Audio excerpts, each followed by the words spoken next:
Adam and Eve, chapter 62. Things are getting interesting. And Adam might be marrying Eve here before too long. And we're finding out there's more than just Adam and Eve. Then Satan and 10 from his hosts transformed themselves into maidens with more grace than any other in the entire world. There's more than Adam and Eve. They came up out of the river in front of Adam and Eve, and they said among themselves, "Come, we will look at the faces of Adam and Eve, who are of the men on earth, are of the men on earth. They are beautiful, and their faces look different than ours." Then they came to Adam and Eve, and they came to Adam and Eve and greeted them, and they stood amazed at them. Adam and Eve looked at them also, and wondered at their beauty, and said, "Is there another world under us, with such beautiful creatures as these in it?"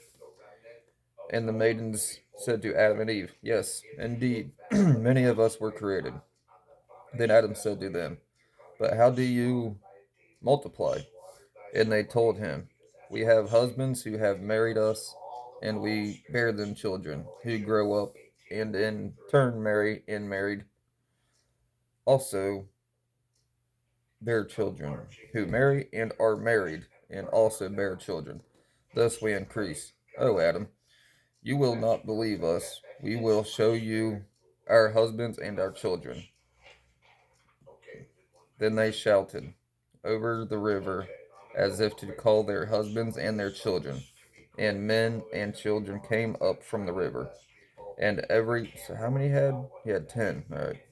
And every man came to his wife, and his children were with him. But when Adam and Eve saw them, they stood speechless and were amazed at them. Then they said to Adam and Eve, "See all our husbands and our children? You should marry Eve, as we have married our husbands, so that..." Start to think that Satan might be a female, not a he.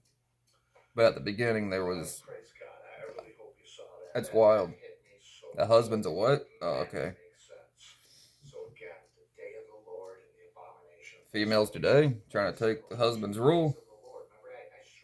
Things are getting very evil.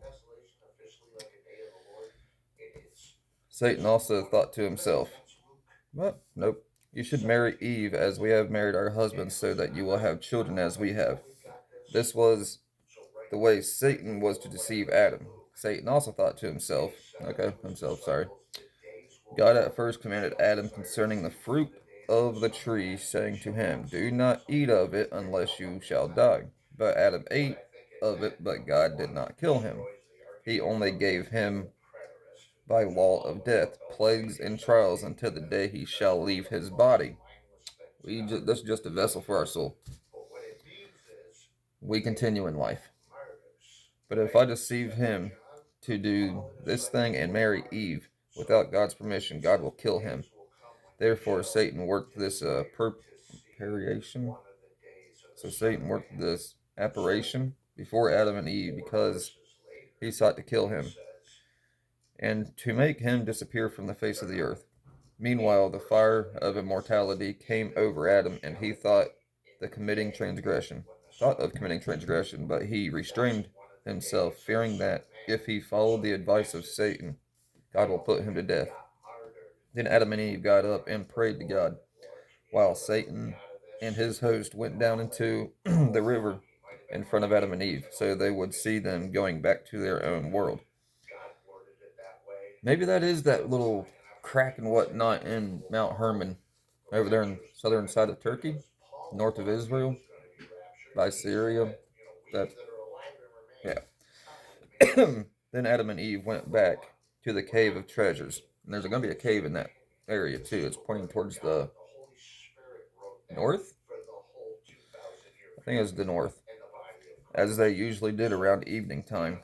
And they both got up and prayed to God that night. Adam remained standing in prayer, but did not know how to pray because of the thoughts in his heart about marrying Eve, and he continued this way until morning. When light came up, Adam said to Eve, "Get up, let us go below the mountain where they brought us gold, and let us ask the Lord concerning this matter." Then Eve said, "What is that matter, Adam?" And he answered her, "That I may request the Lord to inform me about marrying you, because I will not do it without his permission, or else he will kill you and me." That's serious. For those devils have set my heart on fire with thoughts of what they showed us in their sinful visions. So maybe the fornication is of Satan's, not God's.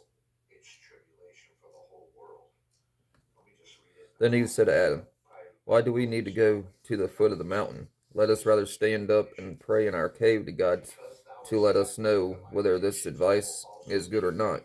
Then Adam rose up in prayer and said, "O God, you know that we have transgressed against you, and from the moment we sinned, we were stripped of our bright nature, and our body became brutish, requiring food and drink, and with animal desires.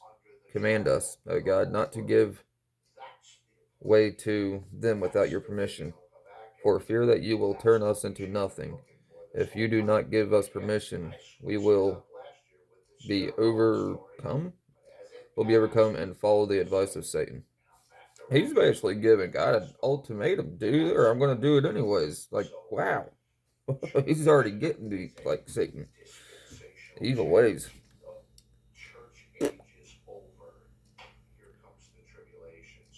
Permission, or we will be overcome by animal lusts. What? No.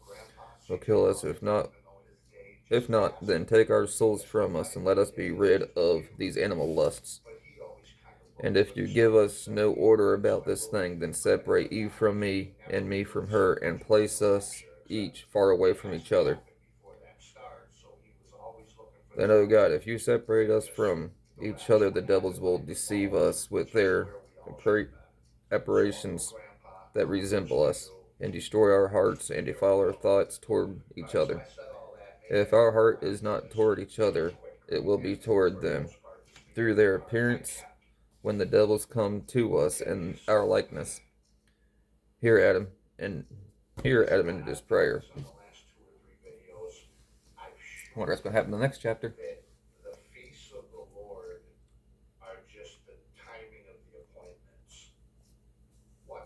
Should I read it? Or should I make another clip? That is a massive chapter. I'll do these 2 chapters on the next video. Sorry, guys.